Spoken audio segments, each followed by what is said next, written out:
Hello, everyone. Welcome back to another episode of Flipping the Barrel, a podcast where we interview leaders in the energy space to uncover and find out more about their career and life journeys. Today on the podcast, we have Jennifer Richmond. She is an executive president of strategy and development at Wood. Before transitioning to Wood, she worked for Jacobs, where she held a variety of leadership roles throughout her 19 years at the firm. We're going to dig into her story, and you're going to hear what made her leave after 19 years to move over to Wood, which is a really exciting piece of her journey. She is passionate about inclusion and diversity and was the co-chair of Jacobs Women's Network. And in 2020, she was recognized as one of the top 25 executives to watch. She is also a member of the Association of the United States Army and is a certified project management professional. Okay, Jennifer, there's not much you haven't done. And this is like a half of the bio that we had. So we're just extremely impressed and so happy to have you today. Well, I appreciate both of you asking me to come on Flipping the Barrel. It's an amazing podcast, and what you're doing to bring knowledge to the energy industry and bring women to the forefront of the energy industry is just amazing. So thank you both for doing that. Thank you, Jennifer. And it was such an incredible bio. You always wonder, what was life like growing up for Jennifer, and what really shaped her to become so successful later on in her life? And so we'd love to ask a question about your childhood and a little bit about your background growing up in Michigan. I believe you were one of the first of your family to have a college education, which is a huge accomplishment, and your family must be so proud. But, it wasn't all rainbows and butterflies. You faced quite a bit of challenges during your formative years, in school, academically. And looking back in the 70s and in the 80s, there wasn't that much support, and struggling students was a scarce thing. It isn't as spoken about maybe as now in terms of support. How did this experience shape you and your perspective, and what valuable lessons teach you, in your younger years? Great question. And in fact, it took me a long time to kind of recognize that everybody learns a little differently. Like you said, the 70s and 80s in school were all about textbook and testing. And, if you were great, you got A's and B's. And if you were not a great student, you got C's and D's. And then you were categorized, and you were the good students or the bad students. And you were going to be successful or not successful based on your grades. And nobody really ever paid attention to the things that were challenging individuals. It was just the test of the paper, and, you sucked it up and life went on.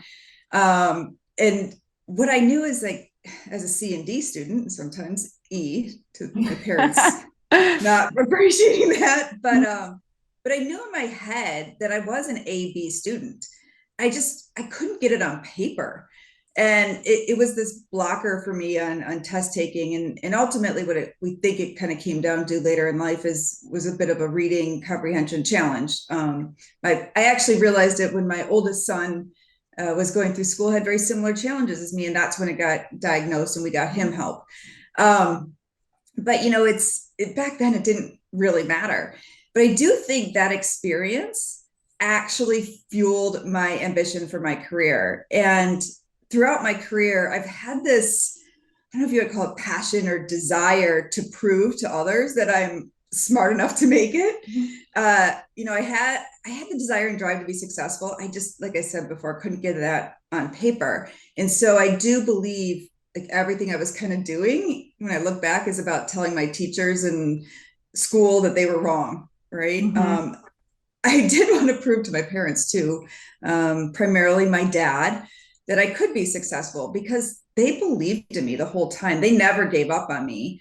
And so I wanted to prove to them that, hey, I could get A's in life, even though I didn't get them in school. And I think when you look back on all of that, and I look at my career today, and I look at being a leader in the industries that we're in, those challenges make you realize that nobody comes to work to do a bad job. Just like I didn't go to school to do a bad job. And as leaders, we need to make sure we understand and we teach people what's expected of them so they can be successful. And we have to understand how they learn, right? So some people may be amazing at textbook and test taking, they get into a project group and they don't do well. And so how do we help them do that? I mean, I'm a hands-on learner, and that's, I have to see, feel, touch, sense the situation to really learn from it. And I think the more that we understand about how our employees learn, the more we get out of them, the more we get out of the team, the more we get for the company. And it creates an amazing work environment and a significantly stronger team. And so I think, just to kind of wrap up my answer there, I think a commitment to succeed, driving that grit, determination, and all those qualities, I want everybody to know, are just as important as getting that academic result, especially if you grew up as a kid in the 70s and 80s. What I really like about your story is it really talks a lot about being inclusive too, because at the same time, we all have different ways of learning, like you said, and we have to build an environment where if you are not great at test taking, that doesn't mean that you can't be as successful as the one that is. And we have to find the ways that we teach those people to do that. And you're a great example of that. And despite your struggles with test taking, you did challenge yourself and you pursued a PMI certification, which from what I've heard is extremely difficult. So that is a really big pat on the back. This led to a life-changing opportunity for you, which was the Y2K project. Which I remember when we talked about this, I was so confused about what this project was. But this endeavor allowed you to explore different cultures. You went all around the world. And I remember you telling me at the time that like people thought when the 2000s happened, like the world was going to end and like their equipment was going to all shut down. And so this was you had learned a lot of valuable lessons during this experience. Can you tell us about how this shaped your perspective on life and also what you learned from being immersed in that project? Yeah. So Jamie, funny story. After you said, well, I didn't know what Y2K was, I had realized I've been talking to our entire organization about, my best project was Y2K, and assumed people knew what it was. I love that. Thank you for making me be more inclusive in my conversations and sharing with folks what it is. But I'll give a brief kind of understanding of what Y2K is, because it was a monumental project back in the late 90s before we went to the year 2000. And it was Y2K is shorthand for year 2000. And it was really all about computer programming. There was a computer programming shortcut that was done, and it only had the last two digits of a year. So instead of 1999, it had 99. Instead of 2000, it had 00. And the result was that all of these PLCs, computers, things around the world, everybody was worried that the 00 would go back to like 1900, 1800, whatever that was. And so if you think about that from like the banking industry, interest on a bank loan from like 1800 to now, that's a significant issue. But I happened to be working for an automotive firm at the time as a consultant with them. And so we worked 2 years, and they were really worried about their supply chain shutting down, getting all the equipment to build cars, all of that not working. And so the best way I can describe it to folks now, thanks to you, is that it's almost the planned COVID of 2000. It was this worry that everything was going to shut down in the world. So and we were worried too at the time, because we thought, oh goodness, if we don't get this done right, the world's going to stop. And it was a success. As you all know, it's 2023, so this is great. We made it. But the best part about that project, as you said, is that I got to travel the world. And as a Midwesterner in the US, growing up in Michigan, this was the first time really ever I had gone outside the United States. And it really opened my eyes to what the world was about. I was, my young 20s. I couldn't even rent a car in places I went, but it really showed me that you have to push yourself beyond your comfort zone and do those things you've never done before. I was super nervous doing this project. It was my first big project. And I am way better for doing it and getting out there and exploring.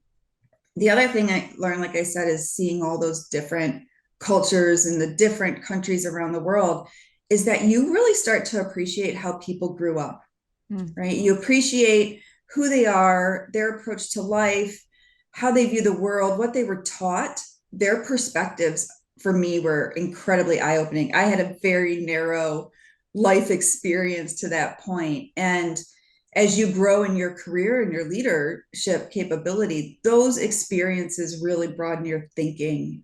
So get past the fears, because everybody has them. Everybody's a little bit of self-doubt, and go do those things, because there's just so much to learn. And the more we learn, the more empathetic we are to people, and the more we can help people grow and develop and be better. Yeah, you know, we've heard a lot from guests of international experience is truly valuable. And to that exact same point is we may have a narrow view of how thing is because that's how we were raised or that's how what we're used to culture wise. But to your point, you get out and you can't believe just we're so different with how even we go to work, what work means for us, how we interact with others. And so I can definitely tell how valuable that was for you. And let's talk about networking. You know, this is something that a lot of women say they struggle with compared to men. I remember hearing a quote saying men network even in the restroom. I mean, they network all the time, golfing, after parties, like you just name it. I don't think I'll do the restroom thing. They're always networking. They'll have any opportunity and there they are. So let's talk a little bit about kind of networking and how important that is in your professional life. And that, you know, kind of happened for you. You knew someone from your past experiences and they mentioned an opportunity for you to join the military. And, you know, when you did join the military, you had no prior knowledge of it. It was truly networking with this one person who remembered you. And, you know, when faced with this, did you have any doubts about your capabilities? I can just imagine thinking me going to the army is like, you know, like, can I truly do it? Can a woman do it? Right? There's all these things running through our minds. Can you tell us a little bit about taking calculated risks and kind of like what made you take that big leap into trying that out? Yeah, so it was the opportunity was actually to be a contractor and support the US military. And so, but the same thing, right? It's going into an environment I have no idea, nothing, no experience with whatsoever. But let's start with the risk piece of that question. Because I'm not sure I ever saw anything that was presented to me as a risk. I kind of took everything as an opportunity to learn something different. And to be fair, to use a military term, if I didn't succeed, I was just going to fall back into what I knew and what I knew I'd be good at. And so I kind of saw it as, could I learn this? Could I do it? And if it failed, okay, well, I took a chance and what I learned from it, and I'll apply it in my next space. And when each of those opportunities came to me, it was just another proof point on my journey that I could be successful. Right. So going back to the elementary school and middle school and discussions about the school categorized you as a CDE student, this was my, like, I did it again, proof point that I could be successful in a different place, a different market, a different environment. And again, that's what I think fundamentally shaped my career, was being a little bit more on the edge of, I have to do this to prove I could be a success. And I think, you know, people get scared and they don't want to take those risks. There's nothing wrong with taking those and failing. That's where you learn the most. And my perception was that if somebody that I had networked with or had known offered me this job, they obviously saw something in me, and whether it was my drive, determination, knowledge, you pick the word, it was something. And if they were willing to take a chance on me, I was going to be damn sure that I was going to get it right. And there wasn't going to be any regrets. And I was going to learn from it. And I was going to do the best that I could in that role. And so, you know, I think all of that ended up paying off for me. That's how I moved up the career ladder with Jacobs and other companies. And so I would never consider any of those a risk, but more of an opportunity, and what can you get from it? But back, and I think I mentioned this a couple times, back to the question on doubts and uncertainty around taking some of these jumps.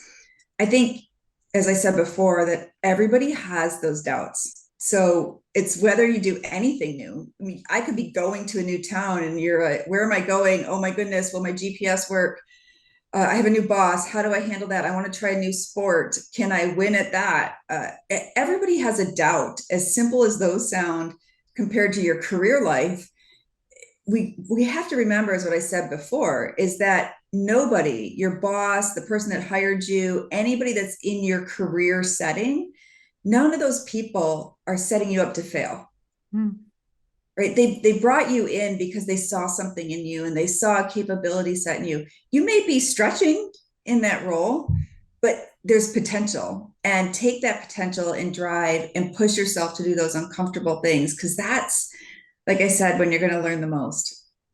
What I really like is you mentioned doubt on such a like a small scale, where it's like we doubt just the simple things like, what if I Mm-hmm. try this drink? Am I going to like it? Like, is it sour? You know, like Like, those should I kind order that and waste the $5? yeah, exactly. And then when we look at that and then we look at our career, we don't think of it the same way. We don't think that like everybody probably is doubting when they first start. Like nobody is 100% certain that they're going to be No. successful. And so for you to break it down like that, I really liked how you talked about that. Going back to relationships and your career journey, you took a really big bold move.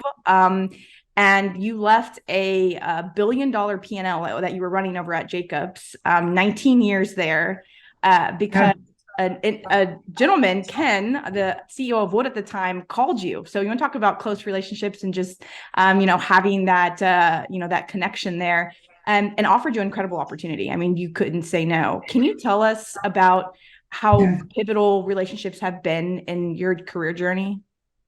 Yeah, I think relationships are fundamentally important in everything you do, whether it's your career journey or your personal life. And Ken and I knew each other from our previous company, Jacobs, but we never worked side by side. So this is a little interesting story. In fact, we were on two different halves of the business, very different halves of the business, actually, but we were both part of the senior leadership team. So we interacted quite often in those kinds of engagements throughout the years. But through those networking things, what we did know about each other, so this was on both sides of the fence when we decided, to make the move, and I decided to make the move to go to Wood, is we knew that our values were pretty similar, because we had both worked at Jacobs for so long, and so we knew how to be humble leaders, compassionate, generous, inspiring, ethical. We knew we had to take care of employees, and we knew we wanted to create positive workspaces, do all those things that you need to do to run a business financially and driven by our customers and our employees. And so regardless of the fact that we didn't work side by side, we knew each other through our previous work relationships and understood what was required to lead a successful organization, both emotionally and intellectually. And that was just through networking at that highest level in the company. So we weren't working side by side day in and day out. And I think what we have to remember is that we can't shy away from any conversation that's out there. If somebody wants to talk to you, and maybe not in the restroom, but talk to them, because you never know when that conversation could turn into an opportunity. It could be 6 months, it could be 3 months, it could be 3 years down the road. But that impression will give you an opportunity to do something that's potentially life-changing. Like me, I was given the opportunity to go to Wood. And after 19 years, I tell you what, that was a little bit of a divorce feeling when you walk away from a company that you've been at that long, because you know it so well and you know the people so well. But it was life-changing for me. And that move really allowed me to be myself. And I don't mean that changing myself, but I had 19 years of baggage at my old company. They saw me grow up. They saw the teenage years of growing up in your leadership cycle, right? Mm-hmm. So they saw all that awkwardness and goofiness and all that other stuff. And I was really able to let that go and then take all of me to Wood, the best parts of me that I am today. And Ken did that for me because of our past and his trust in my leadership capabilities. And really, I've been able to learn from him ever since because of my trust in him as a leader as well. And of course, he always pushes me and says the most important lesson is to always have fun. Because if you're not having fun, don't stay. And, and we always have fun. We always have fun as a whole leadership team at Wood. It's incredible to think about how one person can sometimes remember you and change your career path. And it's happened so often that you don't know even how important first impressions are. And that elevator pitch that they always talk about could be very impactful because, you may stay in someone's mind for, like you mentioned, months and years of this would be a good role for this person. Even though, like you mentioned, you hadn't even worked necessarily on the same team. It was just more of a, I knew you and was, knew that one day he would bring you along. And so that's a really great story, Jennifer. So let's talk about something that I'm really interested in, which is in 2004, you made a significant life decision when you and your husband moved to St. Louis, and both having, successful careers, both of you working very hard and ambitious. But you both decided to make the choice of, your husband kind of staying home and taking a career break. And, he was fully supportive. He even took a retirement party and celebrated that, you were going to keep moving up in corporate. He was fully supportive. And so first, let's talk about how important it is to have a successful, a supportive partner, which is crucial. But also just how you guys came up with making that decision. And I assume it wasn't an easy decision all the time, right? You stay home, what are people going to think? It's non-traditional at the end of the day. So can you bring us back to 2004 and kind of how that decision came up? That's a huge question. And I get it a lot. So it's a big question. I get it a lot. And it wasn't an easy decision either for either one of us. And I know anybody who has young kids, especially if you're both working parents, there's always this tension, right? Who's going to get who's going to get the baby, who's going to do this, who's going to do that. And that tension for us came to a kind of a point. And we decided that we needed to do something different. And we did have those tough conversations over quite some time, actually.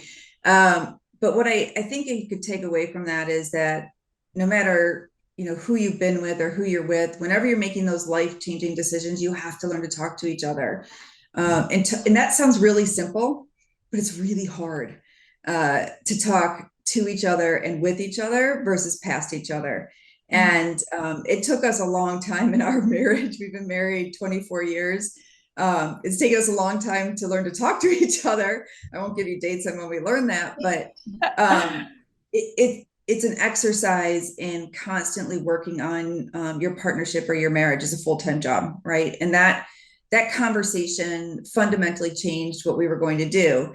And my answer isn't for everybody, but we knew that we wanted to have one of us raise we had one son at the time, Brendan. We wanted one of us to raise him instead of the nanny that was living in our house every day, day in and day out. And kudos to her, she was brilliant. But at some point when neither of you are home until 10 p.m. at night, you start to wonder if you're doing the right things. And for us, it was one of us needed to stay home.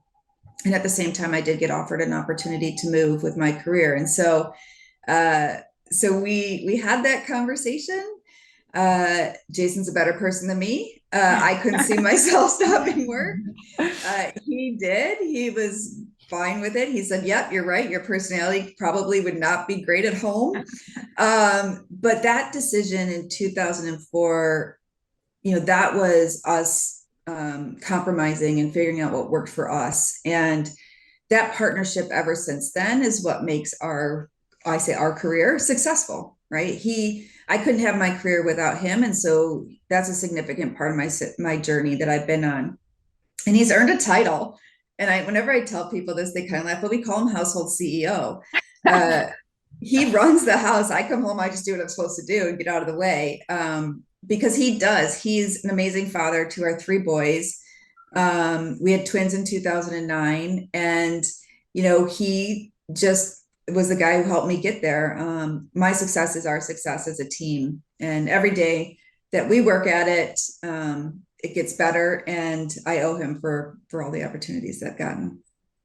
Thank you so much for sharing that, Jennifer. I think a lot of people are going to relate, and not only relate to that situation, but also where they're at in their lives. And it's so nice to hear just kind of, somebody like your husband who supports you, really taking that role and really owning it, the CEO of the household. Yeah. I love that. He just didn't like the form on the taxes.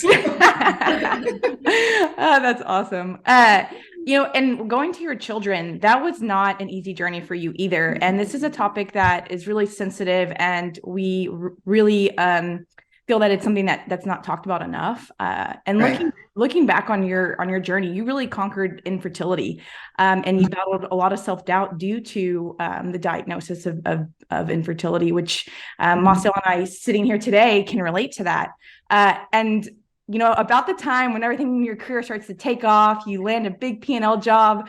Oh, guess what? You are now pregnant with twins. And that's about the time everything always happens, right? Right when you feel like your career is taking off and you're like, okay, I'm going to focus on this. Now you have this big challenge, carrying twins. And then, dealing with, being a parent of twins is going to be even more difficult, I could imagine, than just, a single child. So this was a stressful time for you. However, it all ended up working out. But can you share with us how you overcame those infertility challenges and embracing like imperfection during this time, and even that self-doubt that you had during that experience? Because it's something that's very different than just doubting your career. I mean, you start to doubt really initially who you are, because you are now told that you can't have children. Right.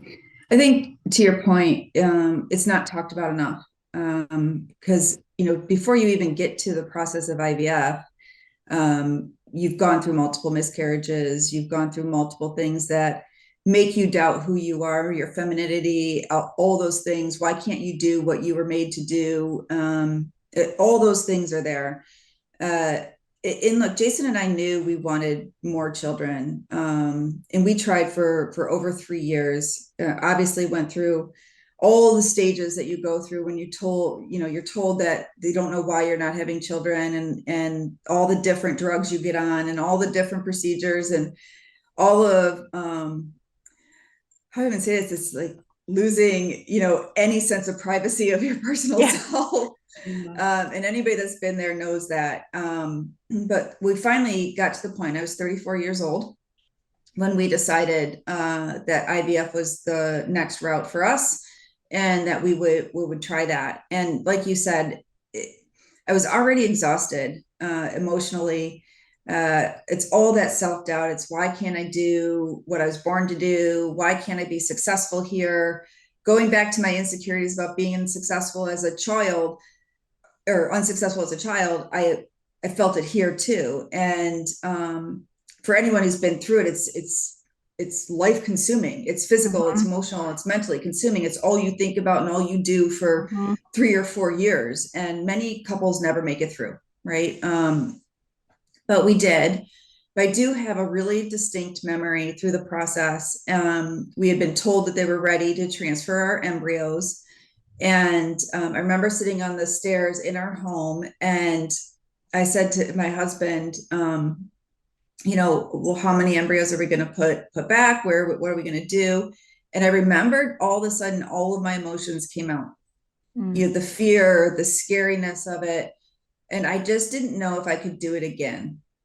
Right. Like, after all the shots in your stomach, all the exhaustion, all the prodding and poking and all of that. And I remember sitting there, and he said to me, "You are going to do this. You're going to do it well. And we will put back as many as you think we need to." And I remember sitting there and it still makes me cry to this day. That was the pivotal point where we put back 2 embryos, and it doesn't increase your odds to put 2 back, right? I mean, but in my mind, that was, okay, we can do this. We can do 2. And that helps, right? Like, something helps. It might get us there. And we did find out we were pregnant, several weeks later, when you go through that whole process of waiting, and they tell you not to take pregnancy tests every day. Sit there, and you're like, I'm gonna take a pregnancy test today. But we were pregnant. And so here I am, 34 years old, and we knew we were pregnant with twins. Nobody knows. And I get offered the job I've wanted since I started. And not only is it a P&L job, I was going to be one of the first females in this part of the business to take on a P&L job. And I knew I could do it. And so, like, all this drama is building. And in my head, I'm like, oh my goodness, I can't do this. Because I was consumed with protecting the babies and having a pregnancy. And I thought, oh my gosh, I have to tell them, because they may not want me to take this job, because I'm going to have twins and I'm going to be out. And so I remember walking into my boss's office, and and I told him, I said, hey, I am pregnant.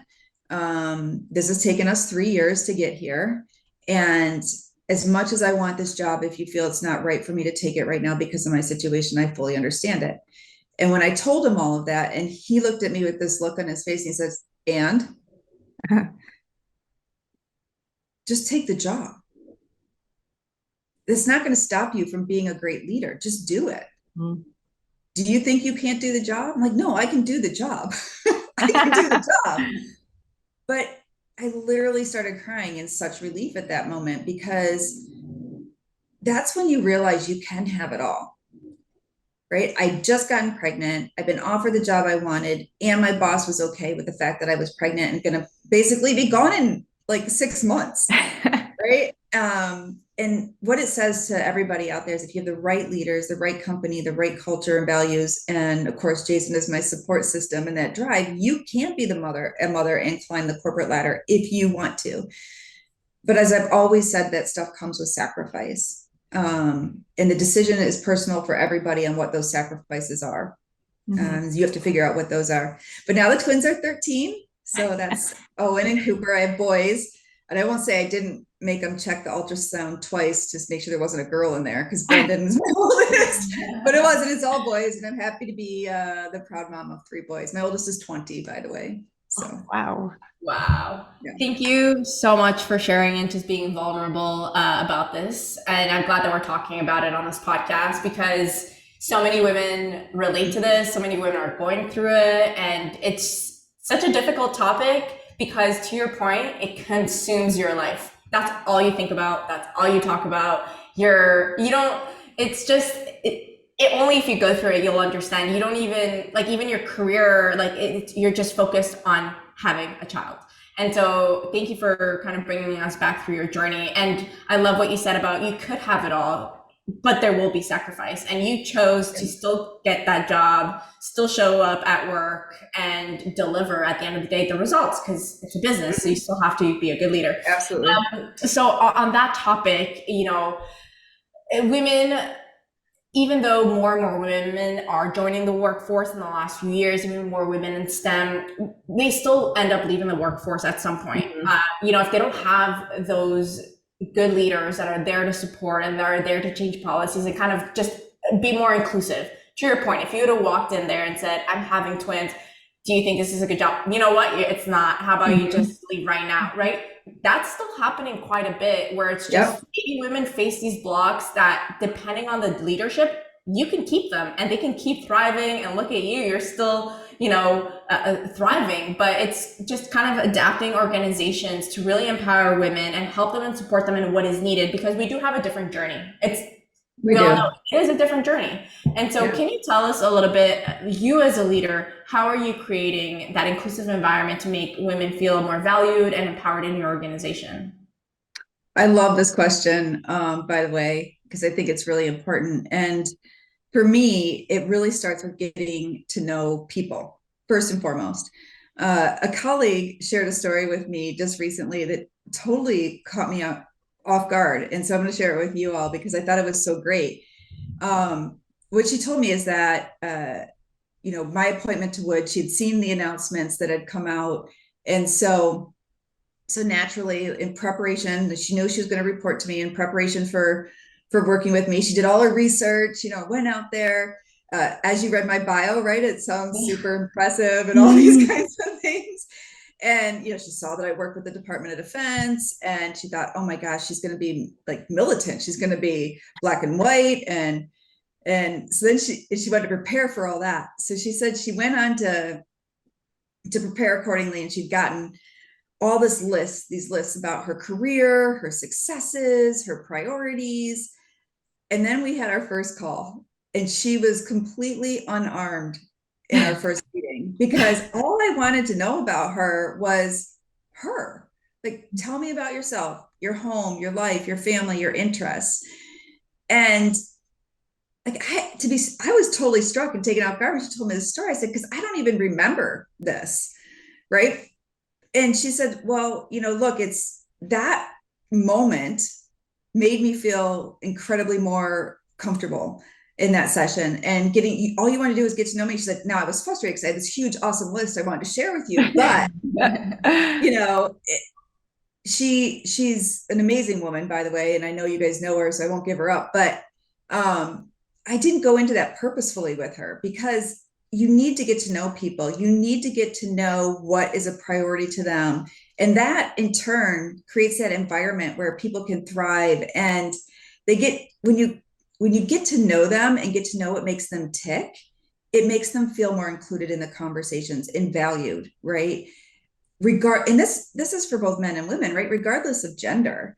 I think anybody that you're bringing in, you have to have those conversations, which is why for me it's so important just getting to know the person.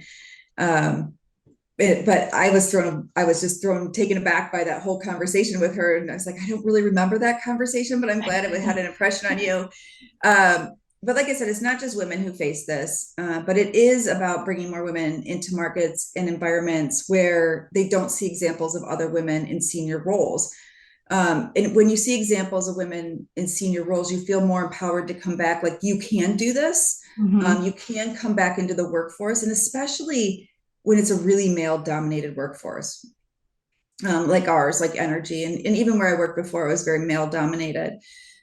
And men have, I said this to somebody the other day, I said, men have a lot of examples at the top, because men get promoted on potential and women get promoted on proof. Mm. So it's one of the reasons why women don't see as many women at the top, and they don't have as many women to look up to. And it's because of that nuance, that they're not looking at women's potential as much as they are looking at the proof of what we have done in our careers. And so because of this, and because of my ability to be at this level in Wood, it's my role as a leader, and any other leader, I think any other female leader, to create that environment and create that culture and create a space for people to feel valued, and where they want to come back to work, and where they really want to contribute to a really sometimes tough environment. And I mentor women. We all support women. We promote women, and we need to sponsor them more and more and pay that all forward. Just like that one mentor of mine helped me way back in the day, and I need to pay that forward. And that's a true responsibility of every female leader in the world. Wow, Jennifer, I mean, what you said is exactly, I mean, the way that you described the women have to, they get chosen off proof. It just made me think like how that's completely accurate. And then when we've had people on the podcast and they've said somebody that they've mentored, or a woman that has been successful, they always say, well, I took a chance on her. You never hear about a guy, oh, I took a chance on him. Right. They're always given the opportunity off of potential. And Right. then for women, it's, well, I took a chance on her. I take a chance on women. There's no chance. We should just, it should just be, we are given the role because there's potential. Absolutely. And so you really highlighted something that just like clicked for me when you said it. So thank you. Thank you for sharing. And, you know, what we want to end with the podcast today is on the perspective of perfection, because if looking at you without knowing your journey, I bet you a lot of people would think she has it all together. Her husband does everything for her at home. She probably had kids so easily. Look how cute her twins are. I mean, nobody really knows, right? Right. And listening to your story, I mean, there's a lot of sacrifices you faced along your journey. There was a lot of moments that you completely doubted if you would ever become a mother. And it's not until we have these honest conversations and we talk about this openly, that there is sacrifices that you make through life. And there is times where you have to make these big decisions. And this is for everyone. So can you talk to us about, you know, what that means for you and addressing the imperfections and the sacrifices, and how we can be more open about this so that we can empower more women to understand that you don't have to have it all together, and it's not going to be perfect, and actually not being perfect is really actually perfect, because that's how it should be. Right. Yeah. Right, exactly. I couldn't agree with you more. And in fact, I made myself a promise when I joined Wood's executive leadership team, that I would be myself, imperfections and all, right? And there is that perception out there that we have our stuff together all the time at the executive level. And I can tell you there's been many a times I've driven home from work crying in the car, or not feeling great. And I've missed, kids' sports and all those kinds of things. And sometimes I do think it's an expectation that's put on us to be perfect as well. And I am far from the perfect side of the executive leadership ranks. But I think when I look back, leadership for me, and especially in our industry, is all about people and connection, like I said before. And the one thing that can unite everybody is not perfection, it's the reality of life. And when we learn to embrace who we are, and when I learned to embrace myself, which is all my flailing hands, and when I say right a lot, and have not realizing I didn't have all the answers, and that's okay, I started to feel more comfortable around me. Right. And I felt more comfortable. And then I was able to talk openly and honestly about me, my career, my struggles, my successes. Right. Because we also often don't take credit for our successes as women. And I learned to talk from the rooftops about it. But those real connections matter with people. And that honesty and that openness creates it. Because everybody thinks your LinkedIn profile or your company's website profile, that's not who you are at the end of the day. You're just a leader, you're just a human, and you'll never be a great leader if people don't follow you and believe in you and can connect with you and understand you. And so those are the things that I think are really important as a leadership team that you have to do, and break away that perfection. Like I said, we've all made sacrifices. I've shared some of mine with you. I'm not great at life. My husband fixes the life behind me. That's a partnership. We've been married 24 years. It's work. Anybody who's been married any amount of time knows there's struggles there too. That is a sacrifice you have to work on. It's a commitment. But ultimately, nothing comes without sacrifices and choices. You just have to figure out which ones work for you. And I think those hard choices, those difficult conversations, the challenging things are where I believe leaders have to excel. We always have to create an open and honest and safe place to be able to talk about the really challenging things. And if you don't create that, you won't get to the root of the problems and you won't help other people grow. And our job as leaders is to always have a couple people ready to follow us and fill in our roles, and we have to grow them. And to just kind of wrap it up, I will just tell you all, I live in a world of imperfection and failures. I fail fast and often. And that is where I learn. And when I look back, I've always kind of come out better for it. Jennifer, I couldn't ask for a better ending to summarize your episode. The amount of advice and just reality that you have shown in the podcast, it has inspired me just listening to you again. I remember when we first met, I told Massiel, I was like, I cannot wait for you to hear Jennifer's story. She's absolutely incredible and unique in every way. And I just feel like you bring such a breath of fresh air to the leadership at Wood and just to the leadership and energy. And we're just so happy that you were able to spend this time with us. And so thank you so much for sharing your story and being so vulnerable today on the podcast. Thank you, Massiel. Thank you, Jamie. You both are doing an amazing job. Keep going. Keep going. Thank you so much, Jennifer. And if you like this podcast, please like, subscribe, leave us a comment. We love to hear from you. And we'll catch you on the next one. Thank you.